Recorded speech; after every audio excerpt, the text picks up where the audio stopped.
রওনা হয়ে গেলাম বৃষ্টির মাঝে 2,500 খেলা দেখবো, তাই 3 জনে ছাতা লয়ে বাইরে গেলাম। এটা ফুটবল খেলার প্রতি ভালোবাসা, এটা আমাদের ভালোবাসা, ফুটবল খেলার ভালোবাসা আমাদের। আজকে আমরা আবার চলে আসলাম 2,500 শহীদ মঞ্জুর স্টেডিয়ামে খেলা দেখার জন্য। আজকে বৃষ্টির কারণে খেলা একটু লেট করে শুরু হয়েছে, তারপরে আমরা চলে আসলাম খেলা দেখার জন্য। বৃষ্টি মেরে খেলা দেখতেছি, আজকে কোনো দর্শক নাই খেলার।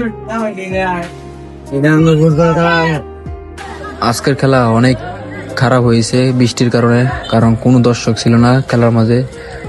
খেলা শুরুতেই একজন খেলোয়াড় দুঃখ পাইছে, তারপর তাকে বাইরে নিয়েছে চলে গেল, সে আর মাঠে নামতে পারে নাই। আজকে খেলা খুব ভালো লাগলো না, অনেক পিছলি, কিন্তু তারপরে খেলা হয়েছে, অনেক সুন্দর একটি গোল দিয়েছে। খেলাটি অনেক ভালো লাগছে। শেষ মুহূর্ত খেলাটি 2-2 গোলে খেলাটা হয়েছে। শেষ পর্যন্ত টাইব্রেকারে খেলাটি হয়েছে। আজকের খেলাটি অংশগ্রহণ করেছিল 2,500 সরকারি সবর আলী কলেজ। দ্বিতীয় পক্ষ ছিল জাউপড়া একাদশ। খেলাটি অনেক ভালো হয়েছে আজকে, কিন্তু পিছলের কারণে খেলা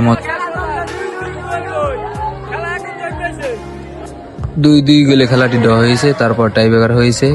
টাইব্রেকারে অনেক শট মিস হয়েছে, শুধু 5টি মেরেতে 2 দলেরই গোলে হয়েছে মাত্র 2টি, আর সব মিস হয়ে গেছে। তারপর অবশেষে জাউপড়া খেলাটি জিতে গেল পিলানিসরে। আগামীকাল খেলা, সবাই আসবেন খেলা দেখার জন্য। অবশ্যই আমি জানিয়ে দিব কোন কোন দলে খেলা হবে আগামীকাল।